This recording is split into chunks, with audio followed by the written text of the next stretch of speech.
Okay, so let's get started. Today we're going to be doing a little pre-law overview. So let's begin.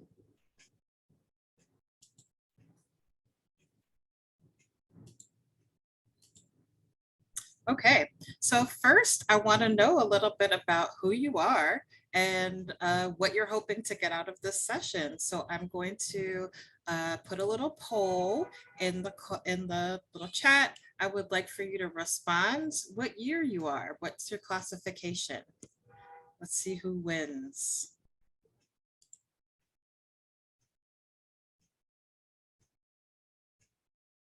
Okay, seems like the first years are very strong. Yes, okay. All right, seems like we have all of our votes in. So number one, in first place, we have first years. Second place, we have juniors. Third place, we have seniors. And coming in, last but not least is sophomores. So I want to welcome you all here. I hope that we all have a great time and we can all learn about pre-law. So if you can either unmute yourself or put it in the chat. Can you tell me a little bit about what you are hoping to get out of this session today?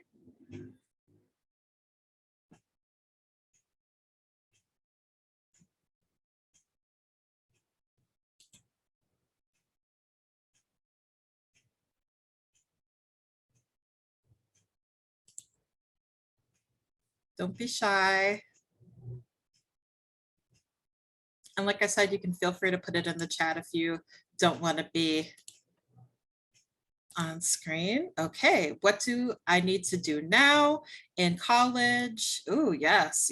Okay, now we've picked up. What do I need to do now in college to look good on law school applications? Yes, an understanding of what I will need to do to prepare for law school, learning about resources available for pre-law students. Is law the right path? Ooh, a nice philosophical question. I want to learn about law school prerequisites and advice applying to law school, a timeline of what I should do in my next 4 years. I hope to learn a little bit about the pre-law track to see if it seems like the right thing for me, resources available. I wonder if transferred IB credits would be counted on LSAT GPA. I think the answer to that is no, but you might want to double check. You can actually email LSAC directly and ask. Key steps during undergrad to prep for law school and the application process. I'm a first year student and hoping to attend law school after undergraduate. I don't know a lot about the process and what I can do to make myself better. Classes, applications, LSATs, wow. Perfect. Yes, I'm not going to read everybody because we have a lot to do and I don't want to keep you from dinner. But I think everybody seems to be kind of on the same page here. We want to know what we need to do to get to the next step. So hopefully we'll be able to cover that today. Oh, goodness. Okay, so here's our agenda for today. We're going to talk about pre-law at Barnard. We're going to talk about what the application year is going to entail. So that is going to be in the spring, preparing to apply. In the summer, gathering your application materials. In the fall, submitting your application. And then winter and spring, your next steps. Finally, we'll talk about additional resources. And then last, we'll have a Q&A. So I want to say, if you have a question about anything, you can put it in the chat. I'll try to get to it. I'm a one-person show today, so hopefully I'll be able to answer your question, as you put it in the chat, but if not, feel free to hold on to it until the end. So before we get into things, I want to remind you all about the pre-law toolkit. Can anybody tell us what this is? If you know, you can put it in the chat.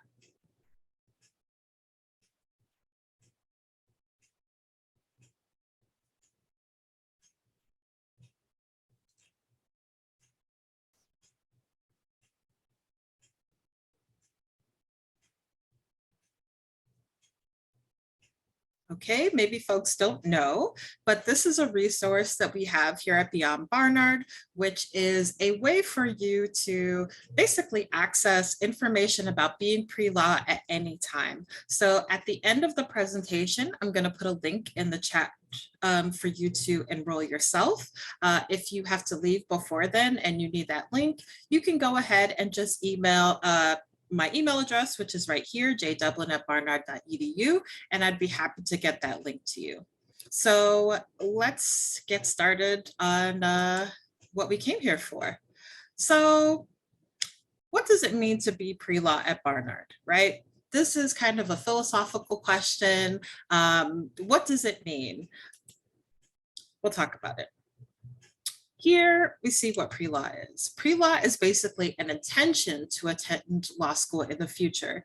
It includes a collection of curricular and extracurricular experiences meant to prepare you for law school and your career. You should be using trusted resources to inform yourselves about how to prepare for law school. So that means, you know, the resources that we'll kind of talk about that are vetted and not so much my friend's cousins, best friend's dog walker said this, or I read on Reddit that. You know, we want to be using trusted sources so that we can be getting the best information. And now we're going to talk about what it isn't. What it isn't is law school or being pre-law isn't limited to your undergrad years. Okay, law school will always be there. You don't have to go to law school directly after graduation. You can be pre-law at any point in your journey. It's not a specific major or minor. Law schools accept students from any major. Seriously, I'm not joking about that. You can be any major, especially, you know, the majors that we have here at Barnard are going to prepare you for a career in law. Finally, you should be using trusted sources to guide you during this journey. We'll talk more about the trusted sources at the end of the presentation. So, oops. This is a question that I get pretty often, which is, what are some schools that Barnard students go to and what are some schools that they apply to? So I ran the numbers for last year, so not these current not this current school year, because those that data is still coming out, but this is where Barnard students tend to apply. So we see it's very heavy East Coast, New York. You know, once you come here, you know, you get hooked. I can definitely confirm. I've been here since I came to graduate school. People love being in New York. People love the top 14 schools. So it's NYU, Columbia, Georgetown, Harvard, UPenn, Fordham, University of California at Berkeley, Northwestern, UCLA, Boston University, and the University of Michigan.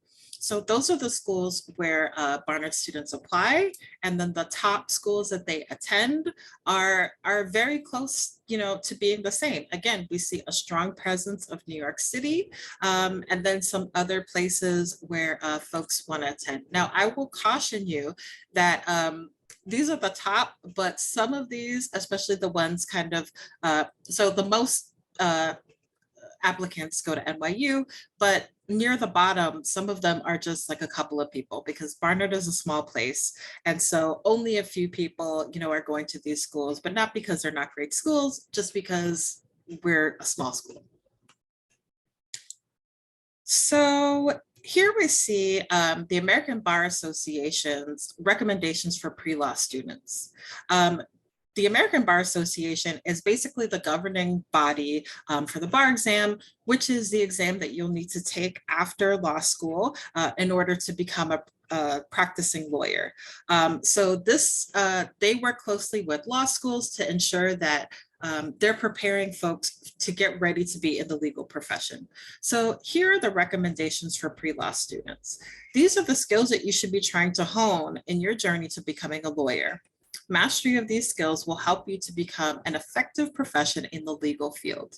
So we see things like problem solving, critical reading, organization and management, public service. These are all things that you can do as an undergrad and even afterwards.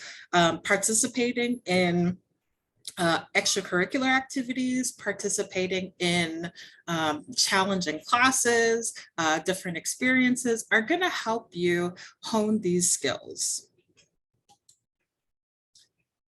So, as for academic preparation, as I said before, it's not necessary to have taken any specific courses or a major. Here are some guidelines. Law school is pretty demanding, so you'll want to take courses that are challenging, that require a significant amount of reading and writing, and require research, entail critical and analytical thinking. And then law schools, as I said before, and I will keep saying, they do not prefer one major over another. So you want to make sure that you're doing your best to pick a major that interests you and that you can do well in. So when it comes to academic preparation, this is what the American Bar Association recommends. So whatever major you select, you are encouraged to pursue an area of study that interests and challenges you while taking advantage of opportunities to develop your research and writing skills. Taking a broad range of difficult courses from demanding instructors is excellent preparation for legal education. A sound legal education will build upon and further refine the skills, values, and knowledge that you already possess. So they are even echoing that they don't recommend any certain major, but they want you to be able to have a strong academic foundation that's going to prepare you for the rigor of law school. So as far as extracurricular activities are concerned, you should, again, be doing things that you enjoy and that are going to prepare you for law school. Taking on leadership roles in clubs, participating in internships, regardless of whether or not they directly are related to the law, and performing community service will not only provide you with personal enrichment and fun and ways to connect with folks, these activities are also attractive to law schools. You should also not be afraid of doing other activities which will allow you to hone your skills. I'm thinking specifically about research, other employment opportunities, and clubs on campus. So let's take a moment to talk about professional preparation. Law school is intended to prepare you for a professional career, so you should use your time as a pre-law student to prepare for that preparation, okay? Internships and other work experiences are a great way to learn some of the soft skills that are important in the workplace. Networking is also important. You should be using your time as a pre-law student to learn about the profession from practicing lawyers and law students. You can use resources like Barnard Connect, which is our platform that we have for Barnard alumni and current Barnard students to talk and exchange information, to connect with other folks to talk about your intentions about going to law school. You should also be using this time to think about who will write your letters of recommendation. So for my folks that just started last week, you have 4 years to think about this, okay? For other folks, it is okay if you don't have anybody identified just yet. You still have time. You're here, you still have time. It's never too early to start thinking about this. Depending on when you're planning to apply, you'll either want to have just professors or a mix of professors and supervisors and other people who can speak to your fit for law school. Once you've identified who you want your letter writers to be, make sure that you're keeping in touch with them and updating them about your academic and professional life. So if you identify somebody early in your time in Barnard, then you should periodically be checking in to say, hey, Professor so-and-so, it's me again. I want to tell you a little bit about what I've been up to these days. Just check in and kind of keep that relationship going. So, good question from the chat. How many letters of recommendation should I aim to have? Law schools typically require 2 to 3. There are some fellowships or certain scholarships or things like that that might require more. So you wanna Definitely two strong people, three is good, and then four, just in case you need a fourth one. Is the person writing your letter of recommendation supposed to be from Barnard? Okay, that is a great question. So that is, I would say, I mean, it depends on your situation. That's what I would say. If you started at Barnard as a first year and you've only been at Barnard and only taken classes at Barnard, never at Columbia, then yes. If you have taken some classes at Columbia, it is okay to also get, a professor or a couple of professors that you had a good relationship with at Columbia to write your letters. If you did study abroad and had a really good connection, it is okay to ask one of them to write your letters. If you are a transfer student, it is absolutely fine to ask someone who was at your previous institution to write you a letter of recommendation. So, so there's not really, I guess, a hard and fast rule, I guess, except if you only went to Barnard, then yes, you should have at least one letter of recommendation from a Barnard professor. And the reason that law schools and grad schools and any basically school after college asks for a professor is because they want to know what is your academic profile like, and professors are able to kind of gauge, because they have taught so many students, how strong academically a student might be and how able they might be to tackle the challenges of law school and legal education. So it is important to have at least one professor, especially if you are thinking about going to law school right after graduation, then I would say it might be good to have two letters of recommendation from professors. And then if you have like a supervisor, an internship supervisor or something, then it would be good for them to provide the third one. Would a letter of recommendation from a work supervisor or professor be more preferable for law school applications, or is there no difference? So I kind of answered that. Law schools definitely want to see at least one professor in there. So make sure that you are doing that. Do you know the amount of Barnard students that go straight to law school with no gap years? Not off the top of my head. I can get you that information later. But I will say that the average age for law school, for attending law school, is about 24. So it is common across the country for people to take a little bit of time after undergrad to work, to do a fellowship, or do something else before they go into law school. These are very good questions. All right, let's move on and talk about personal preparation. So law school is a huge investment, okay? Not just in terms of time, but also in terms of finances and effort. You definitely want to prepare yourself for what's to come. So first, you're going to want to research. Make sure that you're taking the time to look into the specific careers to which you would like to enter. This will help inform you in two ways. They'll let you know if you actually need to attend law school. It's possible that for the career you're interested in, you won't need to go to law school. Second, if you do need to go to law school, you'll need to know which law school specializes in the area or areas that you're interested in. You'll want to research the schools and visit them when you're able. You should be visiting with me, your pre-law advisor, when you have questions about the process. You should also be doing what I like to call me-search. Think about your timing related to law school admissions. When would you like to apply?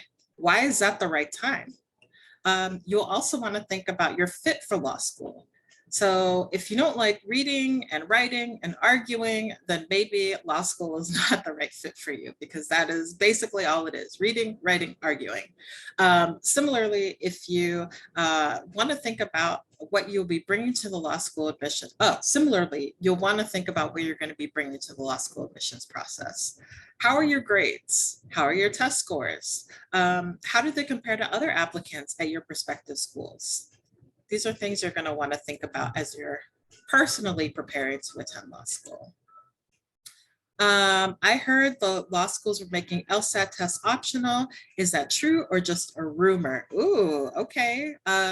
So yes, kind of. They are talking about it, but that if you're in the application cycle now, like, it's too late for you. You do have choices though. You can either take the LSAT or the GRE, and we'll kind of talk about that in a few slides. Most schools are going to prefer the LSAT over the GRE. I don't think there are many ABA accredited law schools that don't require some test or another, because that's kind of what they use to, I guess, stack candidates up against each other and stuff like that. So they are using, they are going to use one test. Does Barnard have a pre-law counseling program similar to high school, college counseling, or is it more general? So basically what we have is we have advisors that are here in our office that are able to talk to you about the law school application process. So you can kind of come and talk to someone about your personal statement or putting together your application list or things like that. So it's not someone necessarily like, well, I don't know what your guidance counselor was like, but mine was like, you come to them when you are ready to graduate and they like fill out the forms or whatever. So it's not like that bad. We help to answer any questions you have about the process. We host events having to do with law school and stuff like that, but it's not like you're assigned a certain person and you have to check in or anything like that. It's completely on your own.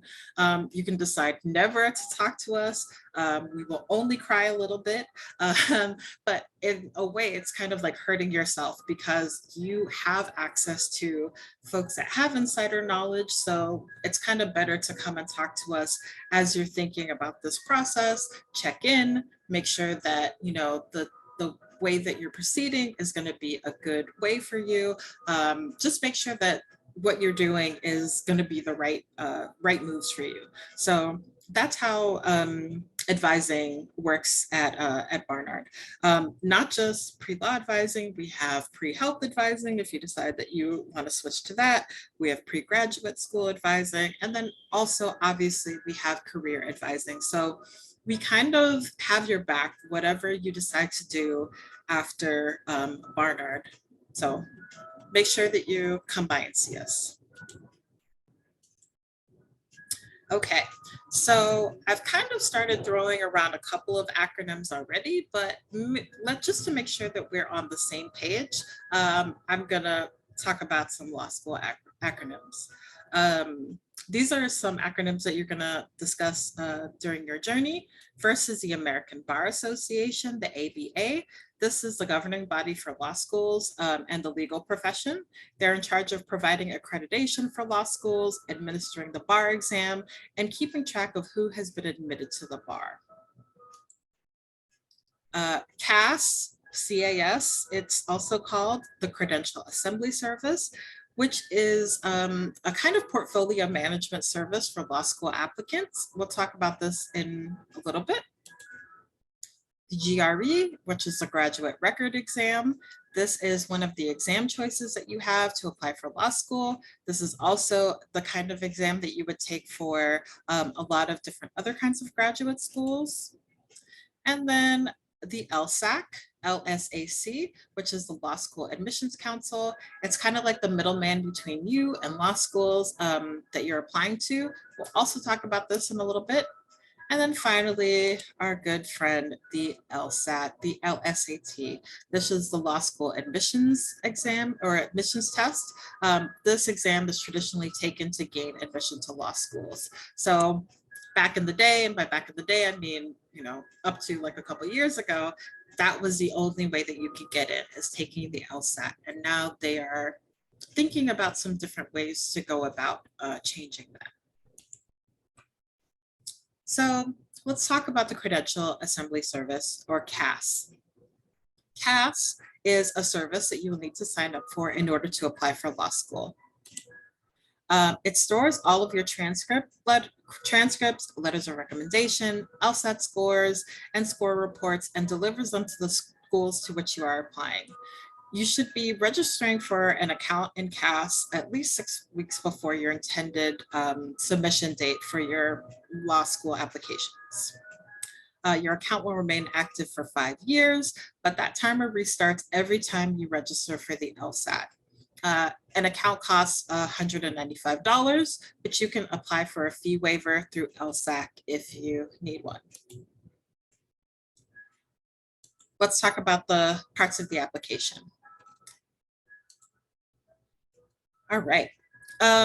Just like college applications, you'll be required to submit a personal statement. In that statement, you'll talk about your interest in legal education and why you're interested in the school to which you're applying. You can also submit a diversity statement if it applies to you, and supplemental essays that are required for the schools that you're applying for.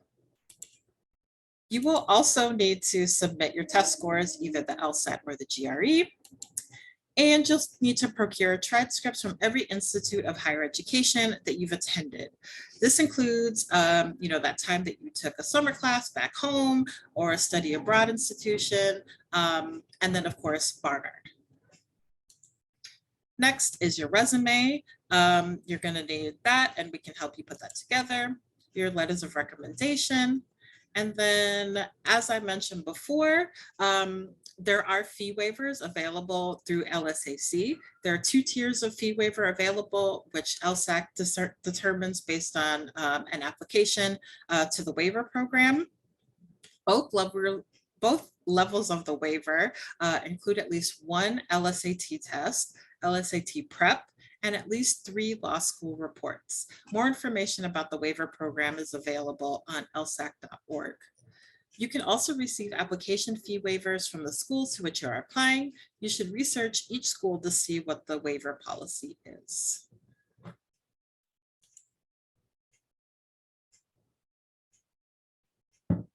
Okay, let's talk about testing. Every single law school will accept the LSAT, and many will accept the GRE. In terms of which one you should take, that's a personal preference. You should look at the policies for the schools to which you are applying. Do they accept the GRE?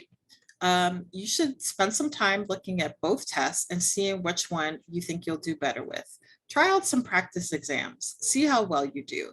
So if you're not ready to fully commit, you can go to the library. There are test prep books for both exams. You can take them home, try them out, see which one you do best in, and then, prepare for that exam. So when it comes time to take the test, whichever test, only do so when you're ready. Take practice tests to see how you do, okay? So the practice tests are pretty close to how the regular tests are going to be. You should be taking the practice tests in the same conditions, under the same conditions as the regular test. So same timing, same breaks, things like that. And then you should be signing up for the test when you have reached the practice score that you're interested in. So if you want to get a 170, when you start consistently getting above 170, because once you take the test for real, sometimes you might get a couple of points off just because nerves and things like that. That means you're ready to take the test. By transcripts from every school, is it only undergraduate institutions or also high school? Only undergraduate institutions. Yeah, don't worry about high school. That's in the past. If you've gone to college, they trust that you have done okay in high school. So only college and up. Yeah. So if you decide to go to grad school after undergrad, you would submit those transcripts as well. That's a good question. All right, so quickly getting back. So accommodations are available for both the GRE and LSAT test takers. You can apply for accommodations for the LSAT at the same time as you register for the exam. You will need to be approved of accommodations before registering for the GRE. So again, for the GRE, you need to apply for accommodations first. For the LSAT, you can apply for accommodations at the same time. The good news about the GRE is that you can take it any time of the day or night, and it's also offered frequently at testing centers. The LSAT is offered about 10 times a year on Saturdays and on Sundays. So if you are a Sabbath observer, there are Sunday options as well. In terms of retaking the exam, you should only strive to take the LSAT once when you're ready. But of course, we can't control everything that happens around us. So you should plan to take the LSAT early if for some reason you need to retest. So I'm going to say that again. Like I said before, you want to try to only take the LSAT once. However, we know we've been around for the last couple of years. We know things can happen outside of our control. So you should take it early enough so that if you need to retest, there's time enough to do that before it gets too late in the application cycle. Okay. In terms of preparation, there's not just one way to study for the LSAT. You should think about how you study best and the resources that you have at your disposal. If you are someone that you know that you need individual attention and lots of prodding, you might want to consider a tutor or get together with some friends and hire a tutor if money isn't a concern, or if you just like hanging out with your friends. Getting a tutor with your friends is a very good option. If you're more self-motivated, maybe you could take a class or even purchase books or apps. Your LSAT registration also comes with a subscription to Khan Academy. So when you sign up for the LSAT, you do get access to Khan Academy LSAT preparation tools. So you're not just all on your own. Okay. So now we're going to speak specifically about your application year. So I try to be general about the seasons because, everybody is doing this on their own timeline. You should be applying to law school when you're ready to apply to law school. So if you're thinking about applying directly after undergraduate, you will begin this process during the spring semester of your junior year. If you're applying later, then you're going to be in the process for 3 semesters before you would like to enter law school. For example, if you're interested in entering law school fall 2023, you'd be starting the process last spring, last season, spring, last semester, I guess I should say. So first, what you should do is identify your letters of recommendation writers and put them on notice. You just want to let them know that you're thinking about or you're planning on attending law school. So spring is a good time to tell them that. Start prepping for and registering for your exams, including accommodations if necessary. You also want to start curating your law school application list. Try to take some law school visits. We're really fortunate to be in New York City and very accessible to lots of schools. So you really, if we think about like Fordham all the way down to like Brooklyn Law School, you'll pass like 15 law schools on the way, right? We have tons of law schools in New York. There's no excuse for you not to take an afternoon and go and visit those schools. If money is tight, if you want to travel elsewhere outside of New York City, see if you can travel with some friends that are also looking at grad schools and room together. Actually seeing the physical schools is important. You can see how you'll fit in, if you like the school, if you like the community that it's in, if you like the city, etc. You should also be signing up for CAS at least 6 weeks before you start applying. So if you sign up early in the spring, then you don't have to think about it again, right? So just something to think about. Let's talk about building your law school application list. When evaluating potential law schools, here are some things to consider. You can use the official guide to ABA approved JD programs on the LSAT website to guide your search. So you'll want to ask yourself, what kinds of financial aid do they offer? Do they have any special programs that you'd like to consider?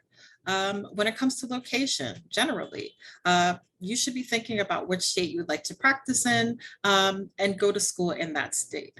Now, that's not always the truth, but it is generally the truth that you should try to go to law school in the state that you're interested in practicing in, because that's where you're going to find your network. So you can also look at where alumni end up after law school and see where their communities are. So, in New York, basically, a lot of people like to come to New York, and it's kind of easy to leave and go elsewhere. You can look on every school's website. They're required to have information about employment rates and things like that. You can actually see where alumni end up after going to school. So this is something to think about. Clinics. If you have interest in a specialty, you should be looking to see if those schools have a clinic that deals with that specialty. Bar passage rate. We talked before about the American Bar Association. They're the ones that manage the bar exam, which is the exam that you need to become a lawyer. You want to make sure that, that the schools that you're looking at have a high bar passage rate. Job placement. You want to make sure that you're looking somewhere that has a good job placement rate as well. And then vibes, which is a general term, but I'm sure we've all been somewhere and it has bad vibes, right? You want to make sure that you are in a place that you're going to feel supported and able to succeed and, just really feel good about your choice to be in law school and to be a lawyer. So that's part of the reason why I recommend going on a visit to kind of check the vibes.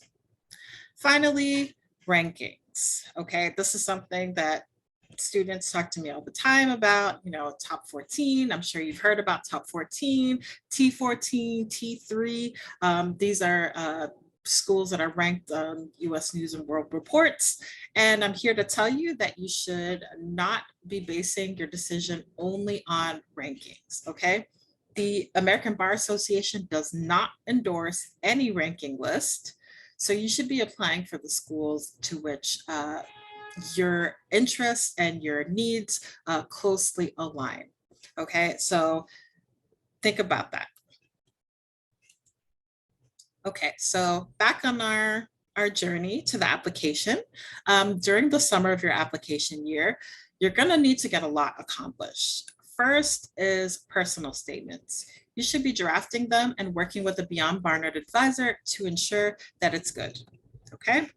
About 6 weeks before application, you should be reaching out to your recommenders to let them know that you're applying. So last season, you put them on notice. Now you're like, okay, it's go time. I'm about to, submit in a few weeks. Please be sure to have, your letter of recommendation ready.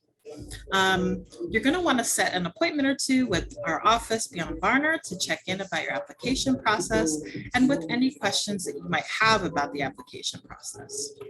Finally, your entrance exam. It's time to take it. So take it. And again, do this when you're ready, but with enough time to retest if necessary. So if you decide to take the LSAT in June, there is more than enough time for you to be able to retake it just in case you need to, or the GRE. Like I said before, the GRE is offered basically all the time. So it's not as difficult to retest for the GRE as it is for the LSAT. The LSAT is only offered more or less about once a month. So you have to do a little bit more planning. And fall, it is go time. It's go time. Okay, hold on. Let's see. Which test is recommended? As I said before, it's personal preference. Schools will express to you that they do not have a preference. If you decide to take both, law schools will always look at the LSAT because that's what they do. So if you want to take the GRE, then only take the GRE. Don't take both if you think you're going to do better. So you should be trying both out, seeing one you can excel in, and then picking the one that you do best in. If you have to take the LSAT twice, do you have to submit both? Unfortunately, the LSAT scores go through LSAC, so law schools will see every time that you take the LSAT. You can cancel your score, and then the schools will just see a C instead of your test score. But it's, there are pros and cons to canceling your score. One is if you cancel your score, let's say it's your first time you take the test and you decide to cancel your score, then you're forced into taking the test another time. There's nothing that you can do, like you have to retest, right? So you kind of should use that privilege or that power with a lot of thought beforehand. So yes, law schools will see your tests every time you take the test, but thankfully they also will only consider the highest score. So back in the day, they did other stuff, but now they will take the highest score. So even if you retest and you get a lower score, you decide to cancel your score, something like that, they will take the highest score. Okay, so let's talk about the fall. In fall, it is busy season, it is go time.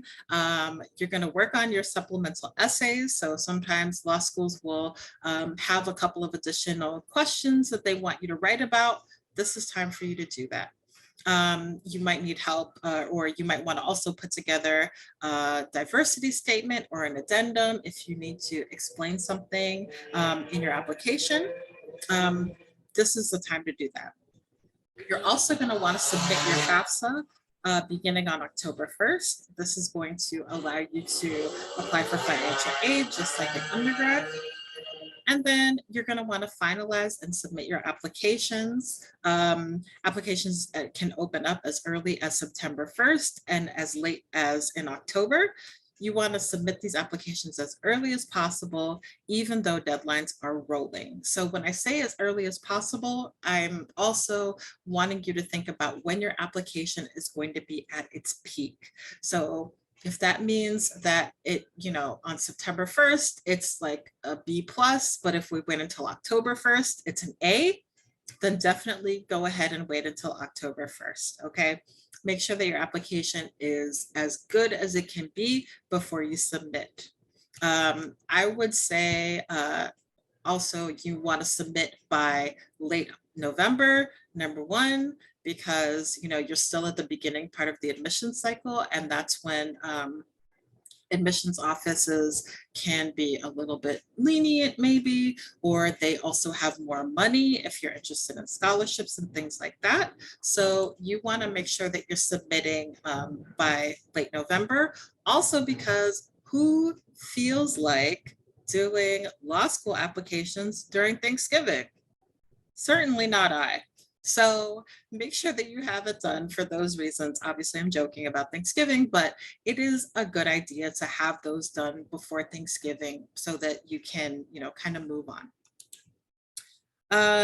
Do we get help while we go through the application process with reading and suggestions? Yes, you can talk to somebody at Beyond Barnard during your application process. If you have specific questions, you can always email, you can make an appointment. We are happy to help you with that process.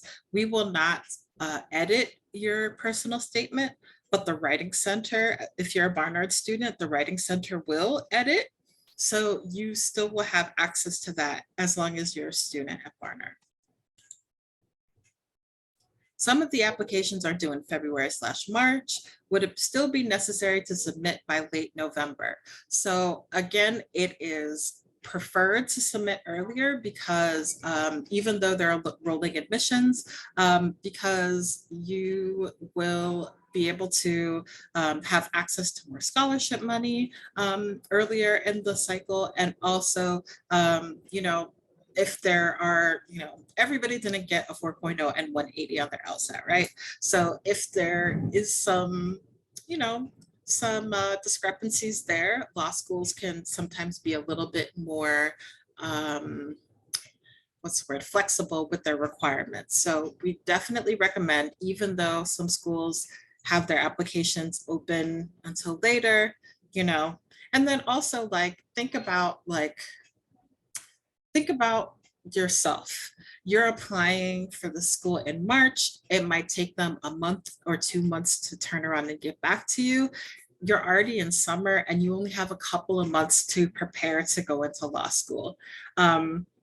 Yes, it's true that some law schools take their time getting back to folks, and sometimes you don't find out you're off the wait list until maybe a couple of days before orientation. But hopefully the earlier that you apply, the earlier you're able to find out and kind of start preparing for attending law school. These are excellent questions. Thank you. Keep them coming. Okay, so finally, we're at winter and spring. At this point, your application should all be in and you'll begin receiving responses. You want to carefully review each response. There might be action steps and deadlines that you need to follow. If you're placed on a waiting list, consult with an advisor to discuss waitlist strategies. Attend admitted students' open houses. Confirm acceptances and make deposits. And then finally, inform other schools of your decision not to attend. If you find out that you are in your dream school and you're on the wait list for another school and you know that you want to go to your dream school and not the other school, please let that school know as soon as possible so that they can offer that seat to someone else, okay? Just think about if you've ever had to be on the wait list, you're kind of praying for someone to kind of drop out, you definitely want to allow someone else to get that seat if you know for sure that you don't want to go somewhere. So here are some additional resources that you should be aware of as you prepare for legal education. As I said before, the American Bar Association is a really fantastic resource. On that website, there's a part called 509 disclosures. And basically, every single law school has to report a ton of different data related to their entering class, their graduating class. This includes employment data, as we talked about, but also things like scholarships. So what percentage of their students are on scholarship? Where students come from in the world and in the country. It's a treasure trove of information that you have that honestly a lot of other graduate schools don't have. So you really have a lot of knowledge from the American Bar Association. Beyond Barnard, I talked about before, we have tons of programs. In fact, we're having a couple of information sessions coming up from different law schools. So we have a ton of information that you're definitely going to want to connect with. Barnard Connect, as I talked about before, that's kind of our version of LinkedIn. It's only for Barnard students and alumni. It's an opt-in situation. So alumni want to be there to mentor you all, to talk to you, things like that. Definitely sign up. If you don't know how to do it, just Google Barnard Connect, and it should pop up. Make yourself a profile and start reaching out. The Council on Legal Education Opportunity. This is an organization that's dedicated to diversifying the legal field. This is a really great resource for legal education. They have workshops. They have like summer, not camps, but summer activities that they do. Khan Academy, as I mentioned before, when you sign up for the LSAT, you'll get resources from Khan Academy for free to prepare for the LSAT. LinkedIn is a fantastic place to link up with people, legal folks in the legal field. Just reach out. The Barnard community on LinkedIn I found to be super accommodating and welcoming. So feel free to reach out to them, let them know that you're interested in the legal field, and ask for 15 minutes to kind of talk about what you're interested in. LSAC.org is where you can kind of start looking at law schools, think about the specialties that you want to think about. You can put in your LSAT score and your GPA, and it will tell you kind of what schools are within your range. The National Association for Law Placement, NALP, is a resource that is about the legal profession. So it collects data on things like salaries, different fields within the legal field. It's really fantastic resource. And then finally, as I said, the pre-law toolkit that I will drop the link for in the chat in a moment. I want to thank you all for coming. You've been a fantastic group, and I want to kind of open the floor now and see if you have any questions.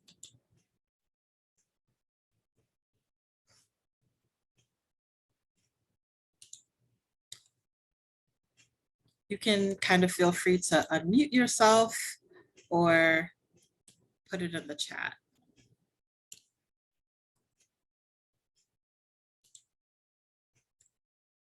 I was wondering how I can access the pre-law toolkit. I'm putting the link in the chat right now. So with this link, you can enroll yourself. Does law school have early decision or early action type things? Yes, it does. So you can look at different places.